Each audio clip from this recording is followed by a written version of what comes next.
Olá, boa noite! Boa noite, queridos irmãos. Espero que estejam todos bem. Mais uma semana de vida, superação das dificuldades, dos desafios. E que bom que a gente está aqui reunido mais uma vez, dando continuidade ao nosso estudo, ao nosso desenvolvimento de ideias a respeito do Evangelho segundo o Espiritismo, né? Então, o nosso convite a todos, antes de mais nada, aliás, obrigado pela sua presença, pela sua audiência. Obrigado por ter destinado um tempo da sua vida, da sua encarnação, para nos assistir. Na verdade, para falar de Jesus, para falar das coisas que são importantes à alma, ao espírito, né?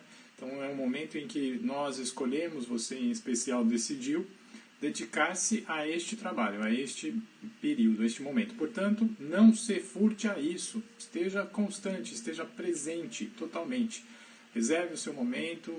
Escolha o seu canto, um momento de reflexão, um momento de silêncio, para você pensar nas ideias que vão se desenvolver por aqui, né? Faça suas próprias reflexões, entre, mergulhe na alma a fim de se conhecer, a fim de dar a oportunidade de conhecer os seus méritos, as suas facilidades, as suas habilidades, não é? Como sempre, iniciamos pela prece, agradecendo a Deus a oportunidade da vida, agradecendo a saúde, agradecendo pela família, agradecendo pelos desafios, que nós possamos ser protegidos, amparados, que os nossos lares possam ser repletos de energias positivas, produtivas, de transformação para o bem. Que não se faça aqui abrigo de discórdia, de distensões, que não haja margem para a ignorância, que todos os entes familiares estejam irmanados com o propósito de servir, de amparar e de progredir. Durante os instantes do nosso estudo desta noite, que possamos ser inspirados na compreensão das lições de Jesus, que as ideias entrem com facilidade, nos completem e tenham um propósito em nossa vida, transformando-nos para o bem. E de uma forma a agradecer, a louvar e a suplicar a Deus as bênçãos de a proteção, dizemos: Pai nosso que estais nos céus, santificado seja o vosso nome. Venha a nós o vosso reino, seja feita a vossa vontade, na terra como em toda parte. O pão de cada dia dai-nos hoje. Perdoa as nossas dívidas, como perdoamos os nossos devedores. E não nos deixe cair em tentações, mas livra-nos do mal. E que assim seja. Que assim seja. Muito bom, meus queridos. O nosso propósito hoje é dar continuidade ao nosso estudo do Evangelho segundo o Espiritismo. Ainda vamos falar do capítulo 18, né? Muitos os chamados, poucos os escolhidos. Nós falamos um pouquinho dele semana que passou, vamos continuar. É um capítulo muito rico, né? Em observações, em assuntos. Então a gente pode explorá-lo com tranquilidade. Não sabemos quanto tempo vai durar a quarentena, então a gente tem tempo de sobra para tratar desse capítulo, né? Com certeza já foram mais dias do que capítulos, né? Olha, de reuniões, eu estava fazendo essas contas. Sabe quantas semanas foram? Acho que hoje é a 16ª. 16ª. Então são 32 lições, 27 capítulos, mais o capítulo das orações. Realmente o assunto não nos faltou, né? A gente pode mergulhar a fundo, né? Eu espero que tenha sido produtivo de alguma forma, né? Que quem nos ouve tenha sido tocado, tenha entendido o objetivo, o significado disso e tenha sido feito um momento de reflexão, né? Nosso objetivo sempre foi que nos mantivéssemos unidos em pensamento a respeito do assunto, né? Bom, vamos para a lição. Vamos lá, eu vou colocar a lição que é extraída do capítulo 18. Hoje eu lembrei de ligar o som, semana passada a gente não falhou no som, mas hoje estou mais atento. Então vamos lá. Todo aquele, pois, que ouve estas minhas palavras e as observa, será comparado ao homem sábio, que edificou a sua casa sobre a rocha. E veio a chuva, e transbordaram os rios, e assopraram os ventos, e combateram aquela casa. E ela não caiu, porque estava fundada sobre a rocha. E todo aquele que ouve estas minhas palavras e não as observa, será comparado ao homem insensato, que edificou a sua casa sobre a areia.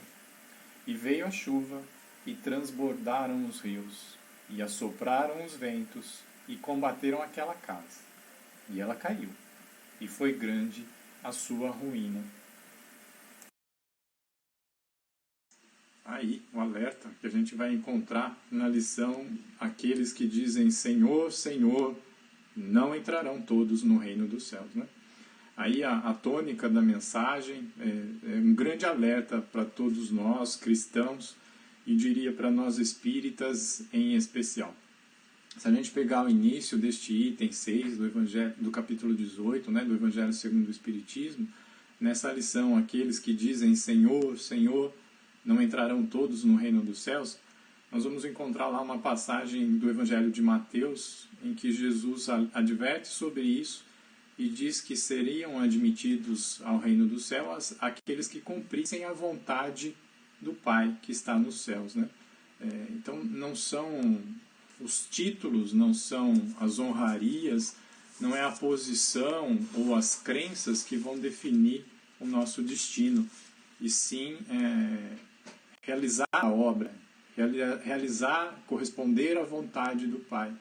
Acho que quando Jesus faz esse alerta, ele se dirige a todos nós, em todos os tempos, em todos os lugares, do instante que ele esteve conosco para todos os tempos, o alerta de que não são os títulos, mas as obras que falam por nós, né? E quando ele fala, por exemplo, faz a vontade do Pai, muitos de nós podem ficar com a impressão de que, mas eu não sei qual é a vontade do Pai, porque interpreta a vontade na nossa crença, nos nossos pontos de vista. Quando eu digo para alguém, a minha vontade é fazer isso ou aquilo, esse alguém fica informado da minha vontade e pode a ela aquecer ou não. Ou pode inclusive dizer, eu não sei qual é a sua vontade, então não posso te satisfazer nisso. Agora, quando se fala de vontade de Deus, a gente não pode esquecer que Deus, ele é imutável. Além de perfeito, ele tem o atributo da imutabilidade. A gente aprendeu com Kardec, a gente vai encontrar isso com riqueza no raciocínio expresso, por exemplo, na obra da Gênese, como também em O Livro dos Espíritos, nas primeiras perguntas. Ele coloca os atributos da divindade e lembra que a imutabilidade é uma delas. Afinal de contas, se Deus mudasse de ideia a cada instante, as leis não seriam perpétuas, elas não seriam, né? Então a gente ficaria inseguro em relação ao que é correto ou não. Então, quando se fala em vontade de Deus, obviamente nós temos que interpretar como a expressão de suas leis. Através de suas leis, nós entendemos a vontade de Deus. E agora, será que a gente pode dizer que a gente ignora a vontade de Deus? Né? Fica mais complicado agora, né? Então, seguramente, todos nós, cristãos e espíritas, temos a nosso favor, e também contra nós, conhecer a vontade de Deus. Né? Olha que interessante, leva isso que você está falando, pode até já nos dar a entender o tema do capítulo, né? Exatamente. É a nossa responsabilidade quanto a isso, somos chamados nisso, né? Porque conhecemos a vontade do Pai, ela está expressa nas suas leis. As leis que a gente estuda com Jesus, né? A lei de amor ao próximo, a lei de caridade, a lei de justiça, a lei da tolerância, a lei da misericórdia, né? Essa é a vontade do Pai. Né? E a lição é muito interessante, e aí é um grande chamado, porque ela fala, né? Quando ela diz assim, ó, Senhor, Senhor, né? Nós profetizamos em seu nome, nós fizemos milagres em seu nome, né? Como assim não me dá a mão agora neste momento? Aí eu acrescentaria, né? Nós fizemos palestra, nós fizemos web seminário, nós demos passe, fizemos atendimento fraterno, inauguramos um canal digital, virtual, para atender todas as pessoas, não é? E Jesus talvez diga para nós, volte para lá, não é? Volta, recomeça, porque suas obras não estão na justiça, né? Não diz no capítulo ele fala, na lição ele fala assim: afastai de mim vós que obrais na iniquidade. Né? Então, olha só como é, né? Do que adianta profetizar, ensinar, fazer palestra, aplicar o passe, fazer o atendimento fraterno, se não houver a caridade? Aí a gente lembra de Paulo, né? Se nada do que eu faço tiver a caridade, nada eu sou. Eu vou ser o sino que ressoa, vou ser o bronze que dá o seu som, mas eu não tenho caridade, então eu não tenho valor, né? Ainda que eu desse meu corpo, inclusive, se não houvesse caridade, não teria valor, né? Nada significaria. E é disso que Jesus nos alerta, né? Na vontade, no significado de cada gesto é que está o valor do cristão. O valor, a intenção e transformação. Por quê? Orientar o outro é relevante, é importante. Em alguns casos, seguindo inclusive o acrescido da caridade, é relevante, importante, diríamos indispensável. Mas o que é mais relevante ainda é a nossa transformação. É para isso que estamos encarnados. Essa é a nossa missão, essa é a nossa casa. Na lição faz a referência: edificou a sua casa sobre a rocha. Não é? A nossa casa pode ser entendida aqui hoje como a nossa encarnação. Onde a nossa encarnação está sendo fundada? Quais são os nossos valores? Aquilo que nos move, que dá significado à nossa existência. Enquanto os nossos valores e significados estiverem depositados no que é efêmero, no que é passageiro, no que é transitório, naquilo que pode ser roubado, naquilo que pode ser corroído, naquilo que a traça pode comer, não teremos aproveitamento válido. Né? Poderemos trabalhar, cansar de trabalhar e não teremos o aproveitamento, não teremos a obra, né? Não teremos o produto a entregar. E o produto, indubitavelmente, adorei essa palavra, indubitavelmente, falem comigo, indubitavelmente, é a nossa transformação. Tantas palavras, né? A gente precisa procurar às vezes até no dicionário. Vou começar a botar legenda, vou falar com o Alexandre Borges. Vocês sabem, aliás, que o nosso trabalho aqui é gravar, né? A gente faz a gravação, discute os temas e tal, mas quem faz toda a arte é o Alexandre Borges, a quem a gente sempre agradece, não cansa de agradecer. Ele coloca as legendas, coloca a entrada, o fundo, né? Põe no ar, publica para nós todos. Obrigado, Alexandre Borges. Então, quando você tiver a oportunidade de encontrar uma palavra difícil nas suas edições, põe aí a legenda. Mais trabalho, Lê. Então, e eu gosto demais, eu pedi a liberdade aqui para falar uma frase do Emmanuel que a gente vai encontrar no livro Fonte Viva. E eu acho que ela é coerente com essa que nós destacamos e onde estamos falando do valor das nossas obras. Onde ele coloca no início da sua reflexão assim: muitas vezes a gente tem mais carinho, mais atenção para aqueles que pensam como nós. Né? Nós temos a tendência natural e humana de agradar mais aqueles que pensam como nós. Dar atenção, o tratamento diferenciado a esses. Mas nem sempre pensar como nós é pensar certo. Porque se nós estivermos em erro, aquele que pensa como nós também estará no erro. Né? E aí ele completa o seu pensamento com uma frase de destaque, de ênfase, onde ele diz assim: busquemos as criaturas, acima de tudo, pelas obras com que beneficiam o tempo e o espaço em que nos movimentamos. Porque um dia compreenderemos que o melhor raramente é aquele que concorda conosco, mas é sempre aquele que concorda com o Senhor, colaborando com Ele na melhoria da vida, dentro e fora de nós. Né? Então, eu acho que quando estivermos inteirados, quando respirarmos, quando pensarmos neste propósito de, uma vez que sabemos a vontade do Senhor, nela trabalharmos, a gente está longos passos, passos fortes e certeiros ao encontro do nosso Pai, do nosso Criador. Né? É verdade. E nisso que você estava colocando da casa, né? Da construção, né? Referente a nós, o Evangelho também destaca que o dever a ser cumprido, se existe a lei divina, né? Se a vontade do Pai para nós a compreendemos, vivenciamos e experimentamos, expressamos essas leis, a prática dessas leis, então esperado que em todos os lugares, em todas as instituições, todas as escolas, como está colocado aqui no Evangelho, né? No finalzinho desse item mesmo que o Alain iniciou a leitura, então é esperado que em todos os lugares as obras, né, a prática, a gente entende sempre obra assim, como a prática, como essa expressão, ela vai estar apoiada então nessa rocha, né?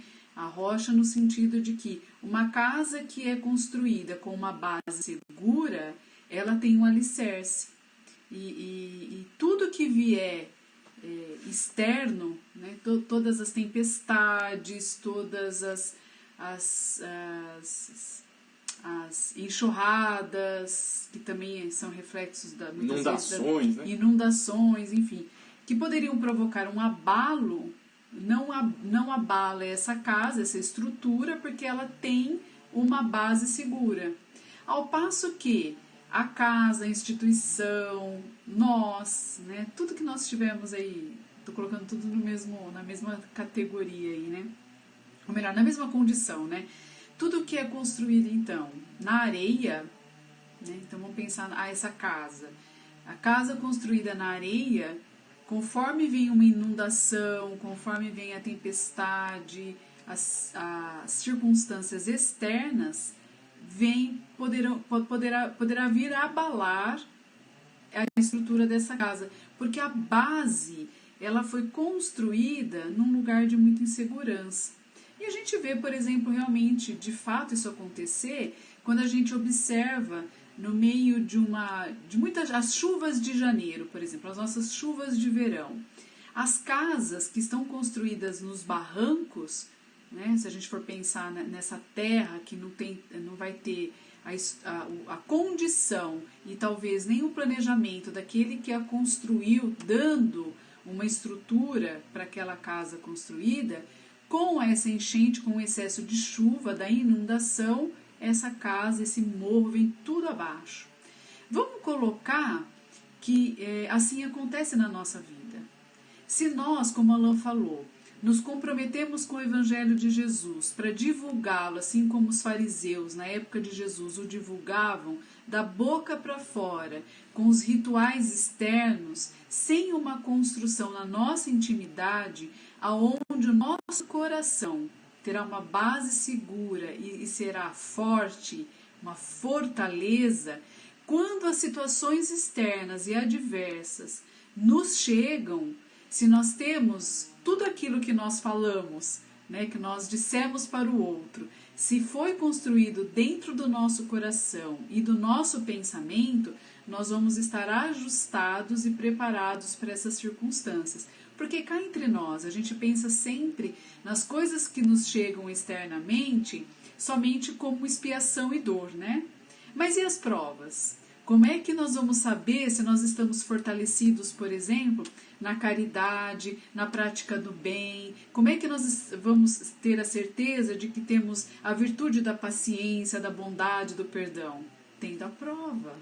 Então eu vou colocar a prova. E a prova para aquele que quer ter paciência é ter uma dificuldade constante no seu caminho, uma adversidade, um obstáculo, situações que irão testar essa paciência, se ela está desenvolvida, se ela está a ser desenvolvida. E aí cada situação vai ser analisada na sua intimidade, né? E o Evangelho coloca de uma forma muito bonita, ele coloca assim, que todos aqueles que construíram sobre a pedra, então, sentirão esse apoio, essa base segura. Mas aqueles que se apoiarem na ausência, na sua violação, né, sem o cumprimento da lei, sem o propósito no bem, sem a amorosidade, o cuidado. Joana de Ângeles costuma dizer, né, a boa ação, a paciência é isso. Ter a virtude da paciência, muitas vezes a gente compreende assim, é tudo aquilo que nos chega, você não responde, é não ser violento, isso também faz parte da paciência.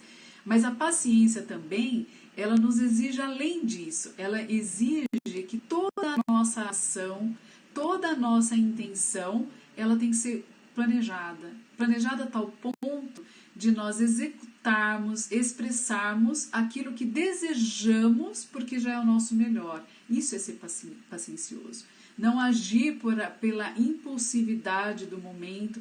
Então é todo um contexto muito mais amplo do que muitas vezes de forma pejorativa a gente costuma usar essas bem-aventuranças, essas virtudes vivenciadas por Jesus. Eu diria nem só pejorativa, mas superficial, né? Superficiais, né? A gente entende de forma rasa, de forma superficial, sem profundidade, e sem profundidade, então, nós não temos um planejamento, né? Porque o planejamento, ele é feito somente por pessoas dignas, que estão ligadas a um propósito. E é isso que o Evangelho nos fala. Toda a nossa ação. Então, qual é a minha intenção quando eu provoco uma ação? Quando eu desejo fazer algo na minha casa, na casa espírita, no meu ambiente de trabalho? O que está me levando? É o meu interesse pessoal ou é o bem que vai fazer para muitas pessoas? É a minha vaidade, o meu orgulho ferido? Ou é a intenção de promover um grupo de pessoas que dependem de mim para eu desenvolver nesse grupo a autonomia, a responsabilidade, o desenvolvimento que esse grupo merecia, né? E a gente vai encontrar no Evangelho, então, assim, que quando essas instituições, as nossas ações, os nossos pensamentos não estão pautados nesse propósito, serão como essa casa, então, construída na areia. O vento das revoluções e o rio do progresso as levarão. Porque como é da lei o progresso, como é da lei a solidariedade, como é da lei a fraternidade, como é da lei o amor, como é da lei reencarnar, isso tudo independe da nossa vontade. E depende do nosso desejo tão limitado, né, com essa visão que nós temos do aqui e agora, do problema olhado com esse olhar do momento, do presente somente, muito fragmentado, muito cortado, da sua dimensão mais ampla, né, da solidariedade, por exemplo, que advém de todo o nosso processo evolutivo, de erros ou acertos do passado. Então, isso é que a gente tem entendido ao ler esse trecho do Evangelho, quando a gente fala da vontade, né? Porque a nossa vontade é pequena, a nossa vontade é limitada, e a gente não compreende que servir essa vontade de Deus é olhar o que a oportunidade que nos é dado agora nos oferece de crescimento, nos oferece, ou melhor, nos oportuniza de desenvolvimento. Saindo, como Emmanuel gosta sempre de dizer, daquela crisálida, daquelas situações que nos aprisionam às nossas tendências, às nossas fragilidades, aos impulsos das aquisições passadas, que para essas nós já estamos bem acomodados. Mas como a lei é de progresso, precisamos aí crescer. Faltou palavras, né? É interessante essa frase que você colocou no final, né? A enxurrada, né? A enxurrada do progresso, o rio do progresso virá, né? Puxa, você falou isso, eu fiquei lembrando, né? Quantas vezes a gente ouve diante de um trabalho, ou uma proposta de trabalho que se coloca, a gente vai encontrar alguém dizendo assim, mas a gente faz isso assim há 30 anos, né? Legal, acho que, legal, nesses 30 anos demonstrou valor, demonstrou que está sólido, demonstrou convicções.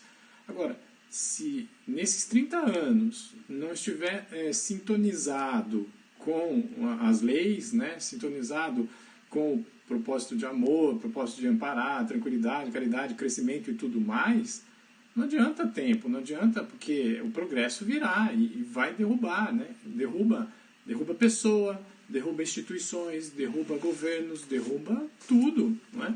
Se não estiver alicerçado na verdade. Se não estiver... Alan, desculpa, mas você estava falando isso, me veio a imagem de novo da casa. Porque a gente está falando da casa como uma base. Sim. Né? A base segura, sustenta a estrutura da casa. Aí quando você estava falando, 30 anos, eu acho assim, enfim, né? Muitas vezes continua-se, a gente continua tendo um resultado com aquele trabalho. Mas aquele trabalho poderia ter avançado. Aí, quando você estava falando disso, me veio aquela imagem da casa que, quando a gente levanta, nunca mais cuida dela.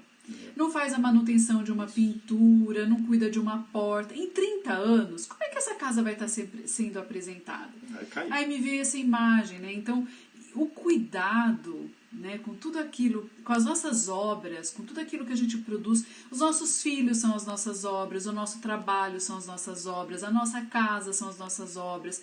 Então a gente está tentando trazer aqui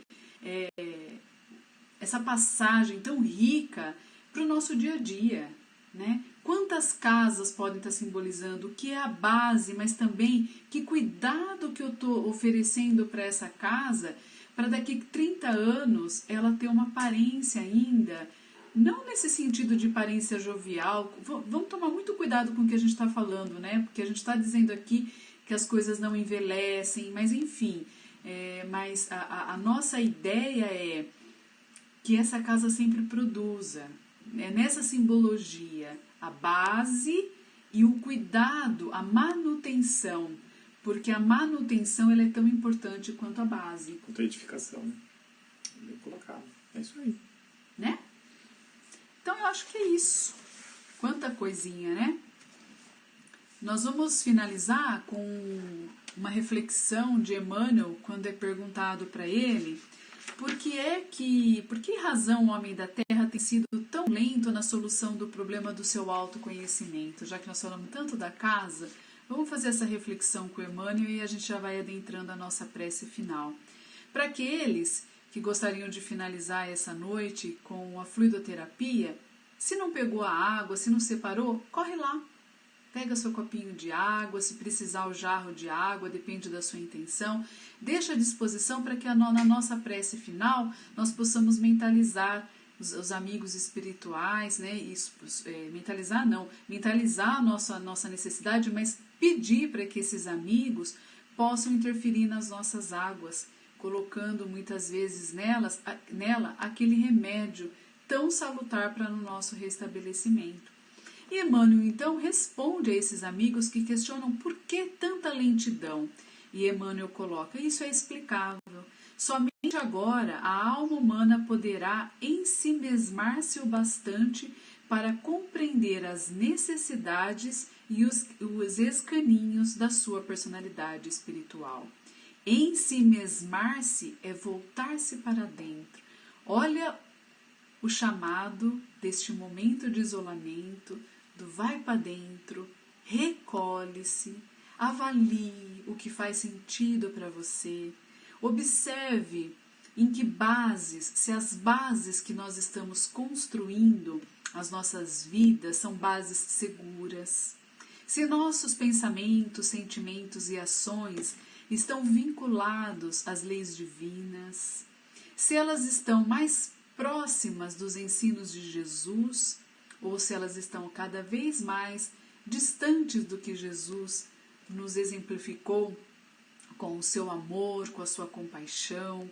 E quando nós falamos em comparação, não é comparação no sentido daquele sentimento de que eu estou longe de ser perfeito. Não, é a comparação para a gente ter um parâmetro e poder tomar uma decisão dos próximos passos, daquela paciência que Joana de Ângeles nos ensina, de escolher o nosso plano de ação, de ter consciência dos movimentos necessários para o nosso desenvolvimento. Como Santo Agostinho nos alerta da importância da autoavaliação diária, a cada noite, aquele olhar para o que foi realizado durante o dia. Nessas pequenas atitudes, grandes movimentos, grandes oportunidades de um desenvolvimento. Que nós possamos, então, avaliar em que base estamos desenvolvendo o nosso ser, desenvolvendo as pessoas ao nosso redor. E é nesta intenção que nós convidamos os benfeitores da Casa Espírita Portal da Luz, que nos acolhe neste momento da nossa reencarnação, nos oferecendo a base segura da retidão no Evangelho de Jesus, através dos seus trabalhos, do estudo e principalmente da convivência fraterna. Vamos chamando então esses nossos amigos para fazerem parte da nossa intimidade, da nossa vida. E a eles pedimos, olhe sobre nós. Nesses instantes em que fazemos essas reflexões profundas,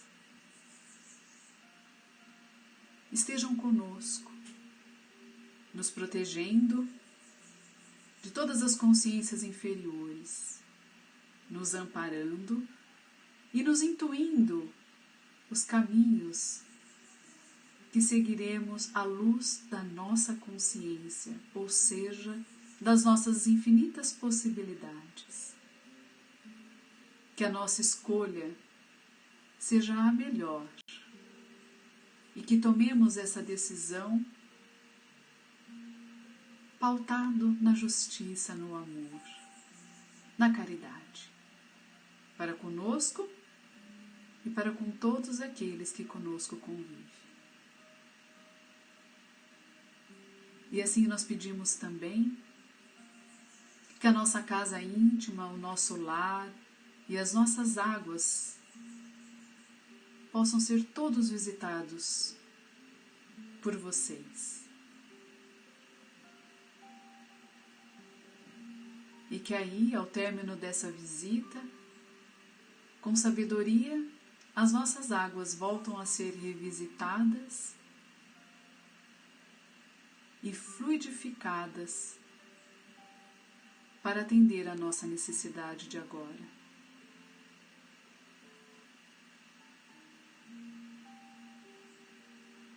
Gratos e conectados a vocês agora, com os nossos pensamentos arejados, a nossa alma tranquila, unidos numa só intenção, agradecer a Deus pela oportunidade da vida e a Ele direcionar as vibrações através da oração que Jesus nos ensinou. A oração que diz assim: Pai nosso que estais no céu, santificado seja o vosso nome. Venha a nós o vosso reino, seja feita a vossa vontade na terra, no céu como em toda parte.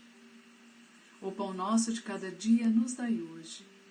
Perdoa as nossas ofensas, assim como temos perdoado aqueles que nos têm ofendido. E não nos deixeis cair quando estivermos diante das provas, das tentações, das perturbações, ilusões, depressões do mundo, porque saiba que estamos construindo a nossa vida sobre o Evangelho do nosso irmão mais velho. E para isso, apesar de todas as circunstâncias adversas, estamos seguros e confiantes em Ti, nosso Pai e amado Criador. Que assim seja.